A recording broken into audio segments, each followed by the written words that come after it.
He introduced his mistress as his fiancée at Sunday dinner.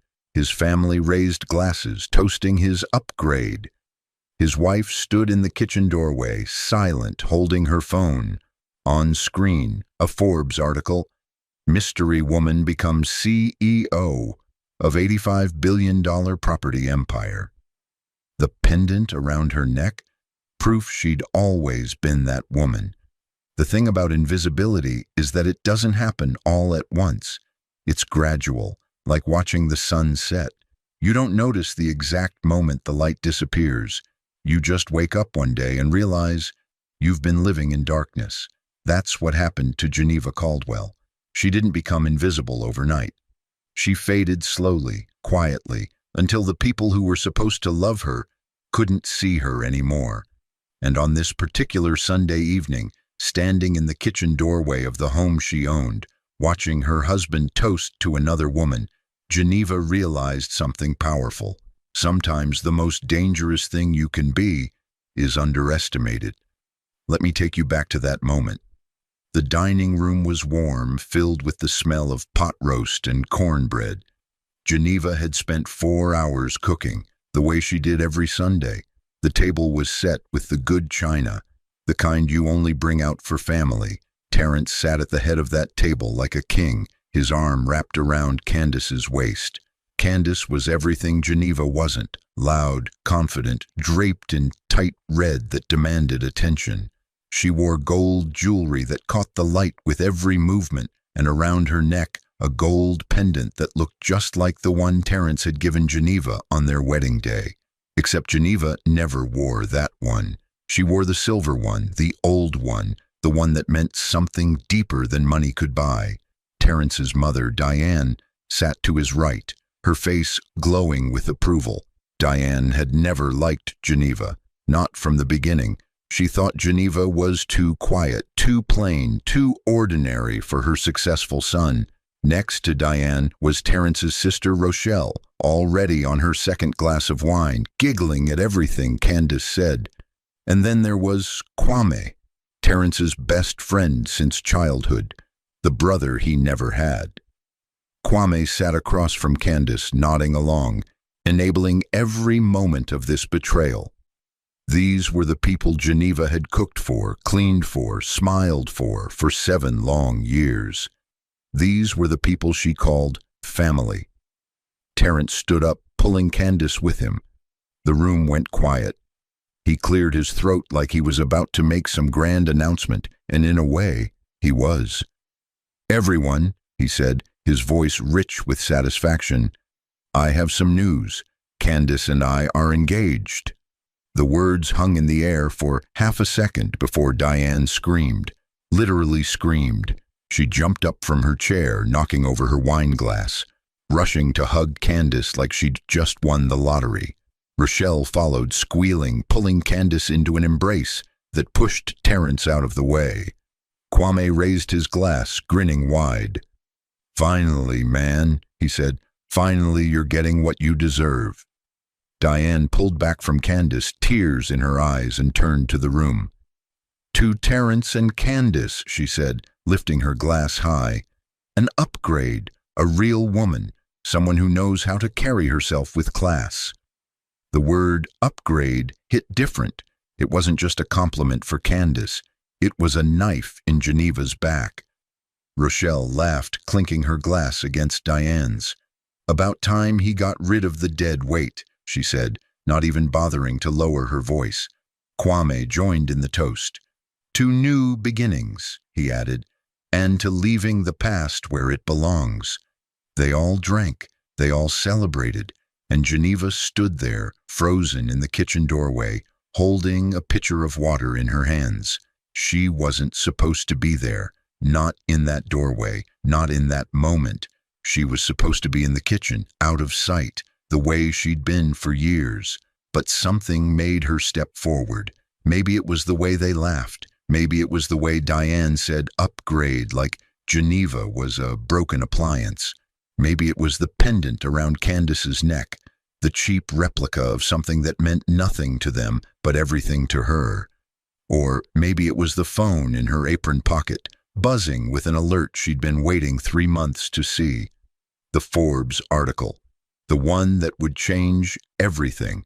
But Geneva didn't pull out her phone. Not yet. She just stood there, watching Candace kiss Terrence like she'd won him in a contest, watching Diane hug her future daughter-in-law with a warmth she'd never once shown Geneva, watching Kwame slap Terrence on the back, congratulating him for finally waking up. And in that moment, Geneva made a choice. She chose silence, not because she was weak, not because she didn't have words, but because she knew something they didn't. She knew who she really was, and she knew they were about to find out. See, to understand how Geneva got to that doorway, you have to go back. Way back, 15 years earlier, to a small house on the edge of a rural town where a 16-year-old girl sat at a wooden table doing algebra homework. That girl was Geneva, and the woman standing over her, stirring a pot of greens on the stove, was her grandmother, Eloise. Eloise was the kind of woman who didn't say much, but when she spoke, you listened. She wore simple clothes, kept her hair in a neat bun, and always wore a silver pendant around her neck. Geneva had asked about that pendant 100 times as a child, and every time Eloise would smile and say, "One day, baby girl, one day you'll understand." That particular evening, Eloise set down her spoon and walked over to Geneva. She reached behind her neck, unclasped the pendant, and held it in her palm. "Come here," she said softly. Geneva closed her textbook and walked over. Eloise placed the pendant in her hand. It was heavier than it looked, worn smooth from decades of wear. "This belonged to your great-great-grandmother," Eloise said. "She wore it when she bought her first piece of land in 1920. You know what that means?" Geneva shook her head. "It means," Eloise continued, "that she owned property when black women weren't even supposed to vote. When the world said we were nothing, she said different. And she did it quiet. She didn't make noise. She didn't fight. She just moved in silence and let her actions speak." Eloise fastened the pendant around Geneva's neck. "One day you're going to forget who you are," she said, her voice gentle but firm. "The world's going to tell you to be small, quiet, invisible. And you might believe it for a while, but this pendant?" She tapped it lightly against Geneva's chest. "This is going to remind you. You come from women who built empires in silence. Don't ever forget that." Geneva looked down at the pendant, feeling its weight against her skin. She didn't understand it then, but she would. Oh, she would. Years passed. Geneva graduated high school at the top of her class. She got a full scholarship to business school, something her family celebrated but also warned her about. "Don't get too big for your roots," her mother said at the going-away dinner. "Stay humble. Remember where you come from." Geneva promised she would. And she meant it. She went to college wearing that pendant every single day. She studied finance, economics, investment strategy. She was brilliant. Professors noticed, classmates noticed, but Geneva stayed quiet. She didn't raise her hand unless called on. She didn't brag about her grades. She just worked, silently, the way her grandmother taught her. It was at a community event during her senior year that Geneva met Terrence. He was 26, working in real estate sales, confident in that way that makes people believe everything you say. He walked up to her at the punch bowl and said, "You're different." Geneva smiled. "Different how?" she asked. "Gentle," he said. "Soft. Not like these loud women out here trying to be men."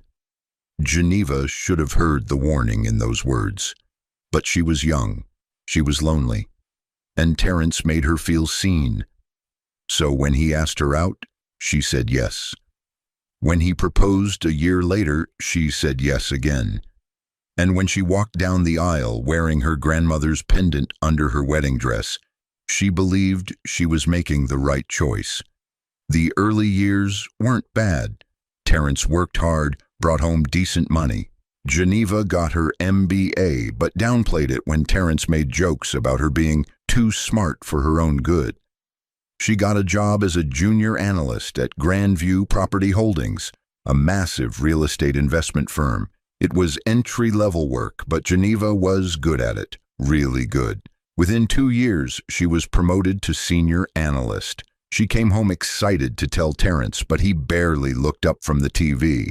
"That's great, babe," he said. "Just don't let it go to your head. I'm still the provider here." Geneva swallowed her pride.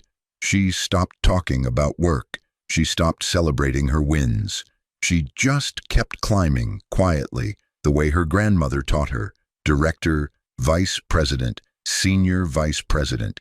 Every promotion came with more responsibility, more respect, more power. But at home, Geneva shrank. She cooked Terrence's favorite meals. She cleaned the house. She hosted his family every Sunday without complaint. And when Diane criticized her cooking, her clothes, her hair, her everything, Geneva just nodded and said, "I'll do better." Because that's what Terrence wanted. A wife who didn't challenge him. A woman who stayed in her place. And Geneva loved him enough to give him that, even when it cost her herself. Then Eloise died. Geneva got the call on a Tuesday morning. She flew home for the funeral, cried quietly in the back row, and when the lawyer read the will, she nearly fell out of her chair. Eloise had left her 50 acres of land and a portfolio of stock certificates from the 1960s, investments that had compounded over decades. Altogether, it was worth $2.3 million. Geneva didn't tell Terrence. Something inside her, some quiet voice that sounded like her grandmother, told her to keep it secret. So she did. She took that money and made a decision that would change everything. Grandview Property Holdings was in the middle of a hostile takeover. The board was scrambling to find investors who could buy enough shares to block the acquisition. Geneva had access to the numbers. She knew what the company was worth. She knew what it could become, so she used her inheritance to buy shares. Not a little, a lot, enough to become the majority shareholder. The board didn't know who she was at first. The transactions were handled through trusts and legal entities, but when the dust settled and the takeover was blocked, the board wanted to meet their silent savior. That's when Geneva stepped forward, and that's when they offered her the CEO position. She said yes, but she asked for one thing: confidentiality, 90 days to get her personal life in order before the announcement went public. The board agreed. They drew up the contracts. Geneva signed them, wearing her grandmother's pendant, and just like that, she became the head of an $85 billion empire. At work, she was powerful, respected, feared. At home, she was invisible. And for a while, Geneva thought she could balance both. She thought maybe Terrence would notice the change in her. Maybe he'd ask questions. Maybe he'd see her. But he never did. Instead, he brought Candace home. It started innocently enough. "This is my colleague from work," he said one evening. Candace was a real estate agent at Terrence's firm, young, ambitious, with a smile that didn't quite reach her eyes. Diane loved her immediately. "Now this is a woman with presence," she gushed, pulling Candace into the living room like she'd been waiting for her all her life. Rochelle followed, complimenting Candace's outfit, her hair, her confidence. Kwame nodded approvingly. "She's got that fire," he said to Terrence. "Not like—" He trailed off, glancing at Geneva in the kitchen. He didn't have to finish the sentence. Candace started showing up more, at dinners, at family gatherings, at birthday parties. She laughed loud, told stories, commanded attention, and Diane ate it up. "This is what Terrence needs," she told Rochelle one Sunday while Geneva washed dishes. "Someone who can match his energy." Geneva heard every word, but she didn't respond. She just kept washing, kept drying, kept putting plates away. Because what could she say? That she ran $1 billion company? That she employed 12,000 people? That the house they were sitting in she owned? No, because Terence had never asked, and Geneva had learned that people only see what they're looking for. One evening, Geneva came home to find Candace in her bedroom, not with Terence, but alone, going through Geneva's closet. "What are you doing?" Geneva asked, her voice barely above a whisper. Candace turned, holding one of Geneva's dresses. "Terence said I could have whatever I wanted," she said casually, like it was the most natural thing in the world. Geneva noticed something else. Around Candace's neck was the gold pendant, the one Terence had given Geneva on their wedding day, the one she'd never worn because it felt wrong. Too flashy, too empty. "That's mine," Geneva said, pointing at the pendant. Candace touched it, smiling. "Terence gave it to me," she said. "He said you never wore it anyway. Said you didn't appreciate nice things." Geneva looked at Candace, really looked at her, and in that moment she saw everything. This woman wasn't just sleeping with her husband. She was erasing her, taking her place, her clothes, her jewelry, her life, and Terence was letting it happen. Geneva could have fought, could have screamed, could have dragged Candace out by her hair, but instead she just nodded. "Keep it," she said quietly. "It looks better on you anyway." Candace laughed, a sharp sound that echoed in the bedroom. "Finally," she said, "a woman who knows when to step aside." Geneva left the room. She went downstairs, got in her car, and drove. She didn't know where she was going. She just drove until she ended up in an empty parking lot, hands gripping the steering wheel, and for the first time in months, she cried. Not because she was losing Terence, but because she'd already lost herself. The woman her grandmother raised, the woman who bought an empire in silence, had disappeared into a marriage that never saw her. And Geneva didn't know how to come back. But the breaking point was still ahead. A week later, Diane called a family meeting. She didn't tell Geneva it was about her, but Geneva knew. She sat in the living room while Diane, Rochelle, Kwame, and Terence gathered around the coffee table.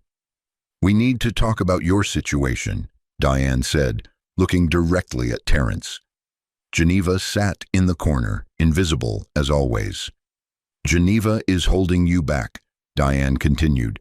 "She has no ambition, no fire. You need a woman who can match your energy. Someone like Candace." Rochelle nodded enthusiastically.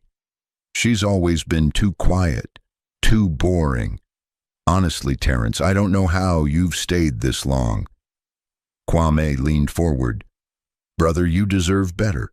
A man like you needs a woman who's going places, not someone who's just there." Terence rubbed his face like he was struggling with a difficult decision. But Geneva could see the truth. He'd already decided.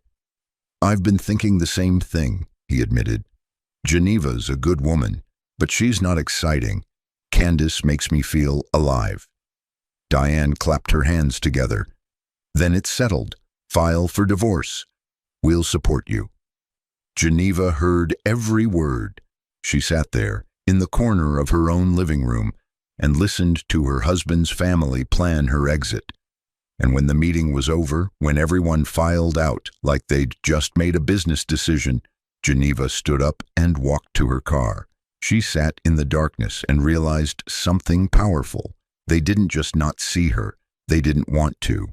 2 days later, Terence handed her divorce papers. They were already filled out. The terms were brutal. Geneva got nothing. No house, no savings, no alimony. "You didn't contribute anything anyway," Terence said, sliding the papers across the kitchen table. "This is fair." Geneva read through the document slowly. There was a clause that made her pause. Terence was asking for half of all marital assets and future inheritance. He was trying to claim her grandmother's money. Money he didn't even know she'd already spent. Money that had turned into something so much bigger. Geneva picked up a pen, Terence watched, expecting her to fight, to cry, to beg. Instead, Geneva signed every page without a word. "That's it?" Terence asked, genuinely shocked. "No fight, no tears?" Geneva set down the pen and looked at him, really looked at him. This man she'd loved for 7 years. This man who'd never once asked about her day, her dreams, her fears. This man who saw her as a placeholder until something better came along. "You said I'm invisible," Geneva said softly. "Why would I start being seen now?" Terence took the papers, a satisfied smile on his face. "I'm glad you're being mature about this," he said. "Candace and I are planning the engagement party for next month. You're welcome to come if you want." Geneva didn't respond. She just walked upstairs, packed a single bag, and moved into the guest room. For 2 weeks, Geneva lived like a ghost in her own home. She woke up early, went to work where she made million-dollar decisions, then came home to a house where Candace had started sleeping over. Diane and Rochelle visited constantly, treating Candace like family while ignoring Geneva completely. Kwame came by for football Sundays, bringing beer and laughing about new beginnings. And Geneva said nothing. She cooked, she cleaned. She moved through rooms like air. At work, her assistant asked if she was okay. Geneva said she was fine. At board meetings, her CFO noticed she'd lost weight. Geneva said she was just busy. But the truth was, Geneva was waiting for the 90 days to end, waiting for the Forbes article to drop, waiting for the moment when everything they thought they knew would shatter. And then it happened. 90 days after she signed her CEO contract, the confidentiality agreement expired. Forbes released the full story. Geneva Caldwell, the silent billionaire who built an empire in secret. The article detailed everything: her grandmother's inheritance, her strategic investments, her rise to CEO, her control of Grandview Property Holdings, an $85 billion empire that owned commercial properties, residential complexes, and entire city blocks across the country. There was a photo of Geneva in a boardroom, signing documents, looking nothing like the quiet woman who served Sunday dinners. The article mentioned her pending divorce, but Geneva declined to comment on personal matters. Within hours, the story was trending. News outlets picked it up. Business networks called for interviews, and Geneva's phone wouldn't stop buzzing. She was at work when Terence texted her. "Family dinner Sunday, bring the good wine, we're celebrating." Geneva stared at the text. She knew what they were celebrating: the engagement, the upgrade, the new beginning that erased her.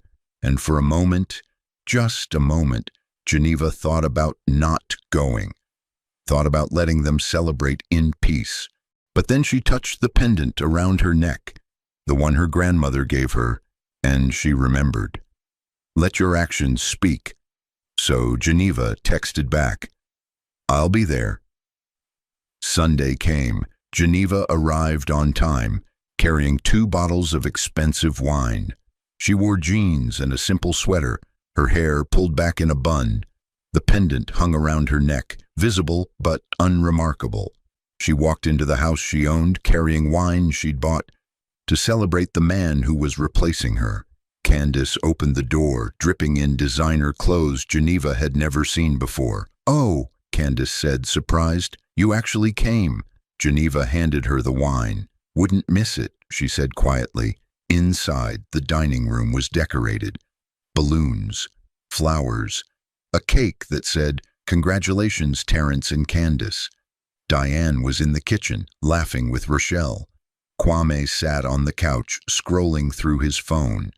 And Terence stood by the fireplace, looking more alive than Geneva had seen him in years. Dinner was served. Geneva had cooked it, of course. Pot roast, cornbread, greens, mac and cheese. The same meal she'd made every Sunday for 7 years. They all sat down, plates full, glasses raised. And that's when Terence stood up. He pulled Candace up beside him, his arm around her waist. The room went quiet. "Everyone," Terrence said, his voice full of joy. "I have an announcement. Candace and I are engaged." Diane screamed, literally screamed. She jumped out of her chair, wine spilling everywhere, and ran to hug Candace. Rochelle followed, pulling Candace into her arms, both of them squealing like teenagers. Kwame raised his glass, grinning. "About time, man. About time you got what you deserve." Diane pulled back from Candace, tears streaming down her face, and lifted her glass high. "To Terrence and Candace," she declared, "an upgrade in every way, a real woman, someone with class, with style, with presence." She emphasized every word, and each one was a dagger. Rochelle clinked her glass against Diane's. "Finally," she laughed. "Finally, he's free from the dead weight." Kwame joined the toast. "To new beginnings," he said, "and to leaving the past where it belongs." They all drank, they all cheered, and Geneva stood in the kitchen doorway, holding a pitcher of water, watching the people she'd called family celebrate her erasure. Her phone buzzed in her apron pocket. She pulled it out, glanced at the screen. The Forbes article, trending #1. Over 2 million shares. Comments flooding in from business leaders, investors, celebrities, all asking the same question. Who is Geneva Caldwell? Geneva looked at the pendant around her neck. She touched it, felt its weight, and remembered her grandmother's words. "Let your actions speak." She set the pitcher down on the counter. She walked toward the dining room table, her footsteps soft on the hardwood floor. Nobody noticed her at first. They were too busy celebrating. "Congratulations," Geneva said quietly. The room turned. Terrence looked at her, surprised she'd spoken. "Thanks, Geneva," he said, a hint of pity in his voice. "I'm glad you're being mature about this." Geneva nodded. "Can I ask you something, Terrence?" He exchanged a glance with Candace, then shrugged. "Sure." Geneva's voice was calm, almost gentle. "Do you know where I work?" Terrence laughed. "Actually, laughed. Some office job," he said dismissively. "I don't know. You never talk about it." Geneva reached into her bag. She pulled out her phone, opened the Forbes article, and held it up. "I'm the CEO of Grandview Property Holdings," she said simply. Silence. Complete silence. Diane's smile froze. Rochelle's glass stopped halfway to her lips. Kwame leaned forward, squinting at the phone, and Terrence stared at Geneva like she'd just spoken another language. "What?" he said. Geneva turned the phone toward them. On the screen was her photo in a crisp business suit, sitting at the head of a boardroom table.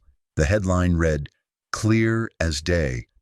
Geneva Caldwell, the silent billionaire who built an $85 billion empire in secret." Geneva's voice didn't rise, didn't shake. "I own $85 billion in commercial and residential properties," she said, "including this house." Terrence grabbed the phone from her hand, reading frantically. His face went from confused to pale to something close to horror. Diane stood up. "This is a joke," she said. "Some kind of trick." Geneva reached into her bag again. She pulled out a folder. Inside were property deeds, stock certificates, legal documents bearing her signature as CEO. She spread them across the dining table, right next to the celebration cake. "Not a trick," Geneva said. "Just the truth you never bothered to ask about." Rochelle picked up one of the deeds. Her hands were shaking. This is real?" Geneva nodded. "I've been CEO for 5 months. I was waiting for the confidentiality period to end." She turned to Candace.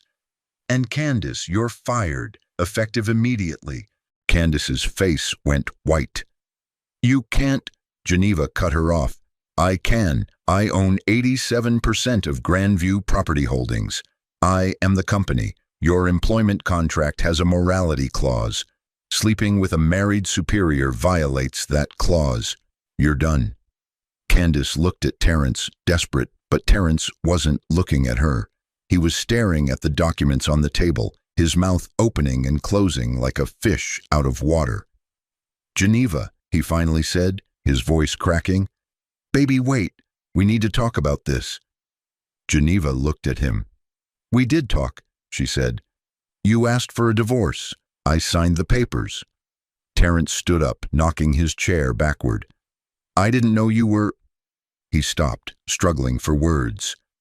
"I didn't know you had all this." Geneva's laugh was quiet, almost sad. "You didn't ask," she said. "In 7 years, Terence, you never once asked where I went during the day, what I did, who I was. You saw a quiet woman and assumed she was empty." She turned to Diane. "You called me dead weight, but I'm the only reason your son had a roof over his head for the last 3 years. I bought this house. I paid the mortgage. I paid for the cars, the vacations, the Sunday dinners you enjoyed while calling me worthless." Diane sat down hard, her face ashen. Geneva looked at Rochelle. "You laughed when he called me boring, but I employ 12,000 people across 15 states. I change lives every single day. What do you do?" Rochelle didn't answer. Geneva's gaze shifted to Kwame. "And you," she said softly. "You've been encouraging this from the start, telling Terence he deserves better, that he needs a woman with fire. Well, guess what? I had the fire all along. I just kept it where you couldn't see it." Kwame opened his mouth, then closed it. There was nothing to say. Geneva finally looked at Candace. She reached up, touched the silver pendant around her neck. "You're wearing a replica," she said. "That gold pendant Terence gave you. It's worth about $50. But this?" She held up the silver pendant. "This belonged to my great-great-grandmother. She wore it when she became the first black woman to own land in our county in 1920. It's worth $2 million, not because of the metal, but because of what it represents. Legacy, power, silence that speaks louder than anything you could ever say." Candace ripped the gold pendant off her neck and threw it on the table. "I don't want it," she screamed. Geneva didn't flinch. "Neither do I," she said. She picked up her bag, straightened her shoulders, and looked at Terence one last time. "The divorce is final next week," she said. "You'll get exactly what you asked for. Nothing. Because according to the prenup you insisted on, only assets acquired during the marriage are split. Everything I own I acquired before the marriage through my grandmother's inheritance, or after the marriage through my own work. You have no legal claim to any of it." Terence's legs seemed to give out. He sat down hard in his chair. "Please," he whispered. "Geneva, I made a mistake." Geneva shook her head. "You did," she agreed. "You married a woman you never bothered to see." She turned to Candace. "He's all yours, but you should know he doesn't come with anything anymore. This house, I'm selling it tomorrow. Terence's job. I called his boss this morning. He's fired. Diane, your apartment building? I own it. I'm tripling the rent starting next month.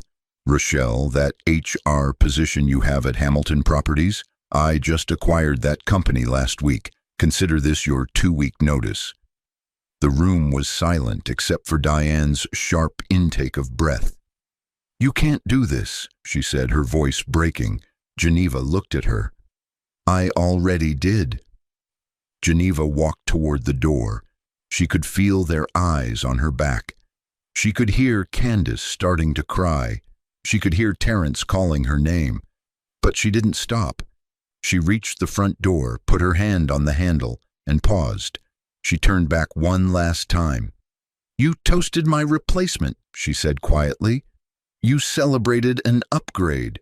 I hope she was worth it." And then Geneva walked out. The door closed softly behind her. Outside, a black car was waiting. Her driver opened the door. "Where to, Ms. Caldwell?" he asked. Geneva looked back at the house one last time.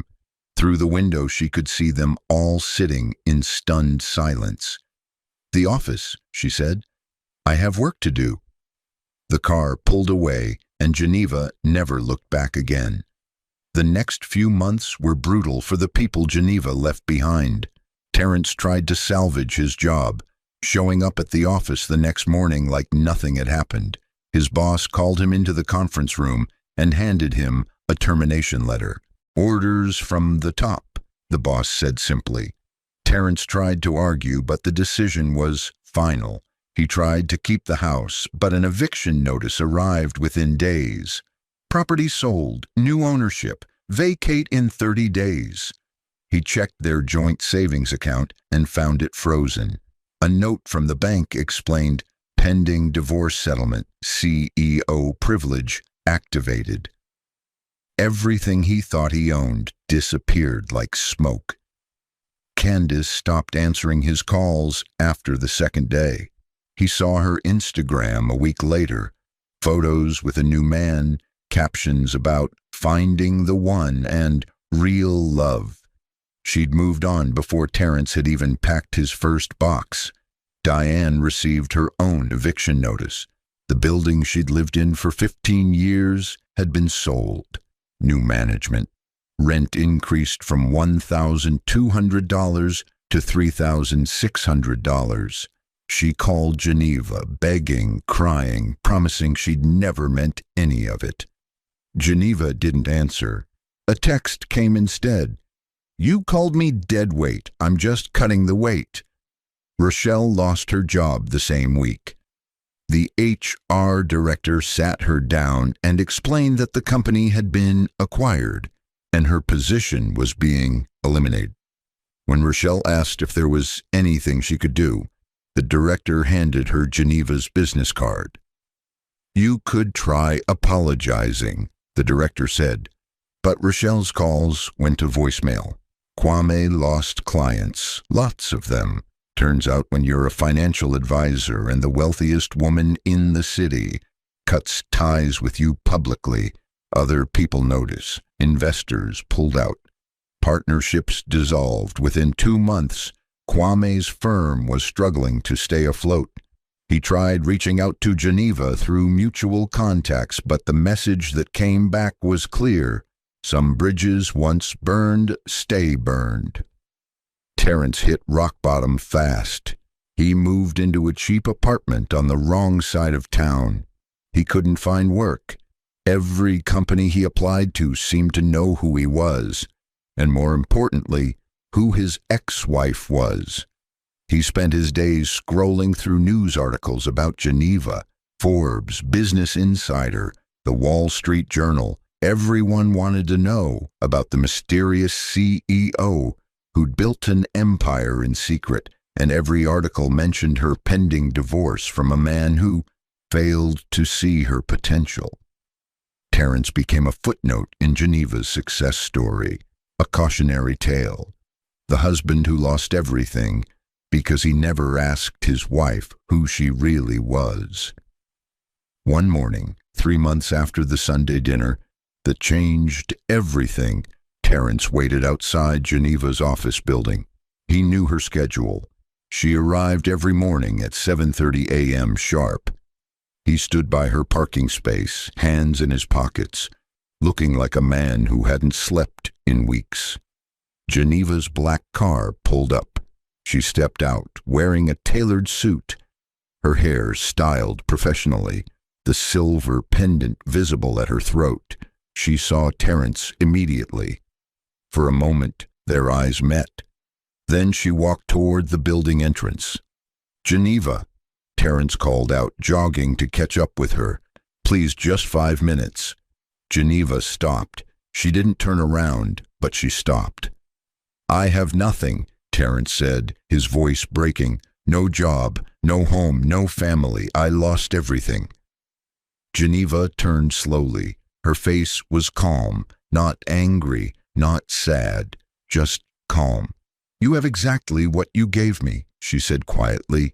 "Invisibility." Terence stepped closer. "I loved you," he said desperately. I know I didn't show it right, but I did."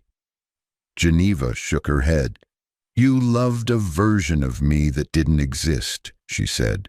"You loved a quiet woman who cooked your meals and stayed out of your way. But you never met the real me. You never asked to." Terence reached for her hand. She pulled back. "Can we start over?" he asked. "Please, I'll do better. I'll see you now, I promise." Geneva looked at him for a long moment. Then she said, "I don't start over, Terence. I move forward, and my future doesn't include people who only saw my worth after they lost it." She turned and walked into the building. Terence stood there in the parking lot, watching her disappear through the glass doors. And for the first time in his life, he understood what he'd had and what he'd thrown away. But Geneva's story wasn't about revenge. It was about reclamation. 6 months after leaving that Sunday dinner, Geneva drove out to her grandmother's old house.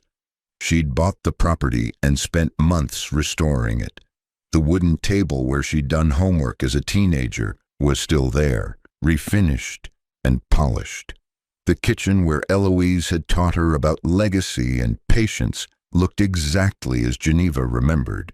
She walked through the rooms slowly, touching the walls, remembering.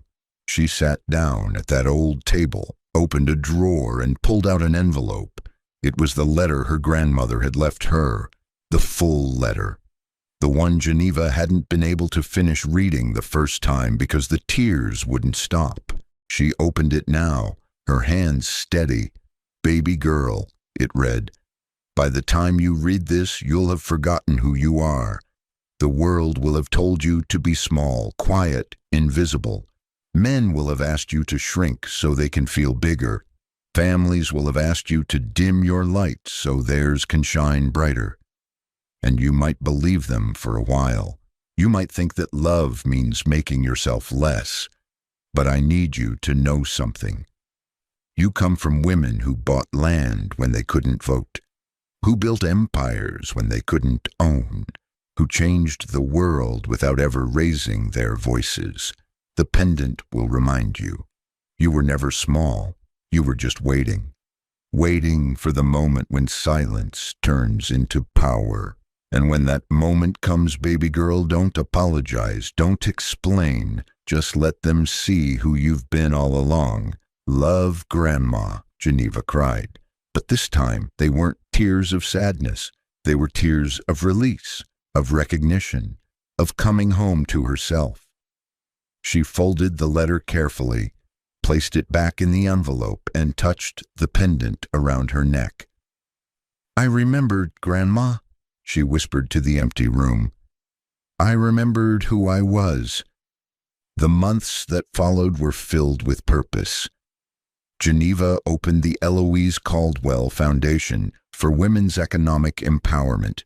She funded Black women entrepreneurs, provided business education, and created mentorship programs for young girls from communities like the one she grew up in. She bought her grandmother's 50 acres and turned it into a community center, a place where women could learn, grow, and build their own empires in silence if they chose. She showed up at middle schools and high schools, talking to girls about power, about patience, about the strength that comes from knowing who you are even when the world refuses to see it. Geneva never remarried. She didn't need to. She found peace in her work, in her legacy, in the knowledge that she'd become exactly what her grandmother believed she could be. Sometimes late at night, she'd sit on the porch of that restored house and think about Terence, not with anger, not with sadness, just with quiet understanding. He'd been a chapter, a lesson, a reminder that you can't pour yourself into people who see you as less, and more importantly, that sometimes the greatest power comes from walking away. 1 year after that Sunday dinner, Geneva visited her grandmother's grave. She brought flowers, Eloise's favorites, yellow roses. She knelt down, placed them gently on the headstone, and touched the pendant around her neck. "I did it, Grandma," she said softly. "I remembered, and I became everything you said I could be. Not loud, not flashy, just powerful, the way you taught me."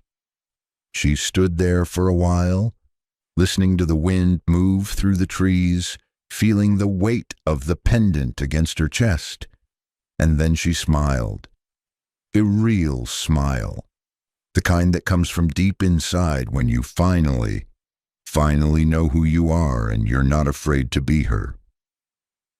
Geneva walked back to her car, got in, and drove toward the city. She had a board meeting at 2, a foundation event at 6, a community dinner at 8. Her life was full, not with people trying to make her small, but with people celebrating her exactly as she was. And as she drove, the sun setting behind her, Geneva Caldwell understood something her grandmother had known all along. Silence isn't weakness, it's strategy.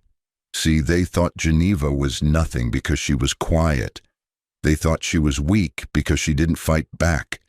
She just needed to remember herself. She built an empire. She created a legacy. She became the woman her great-great-grandmother was in 1920, when she bought land that nobody thought a woman should own.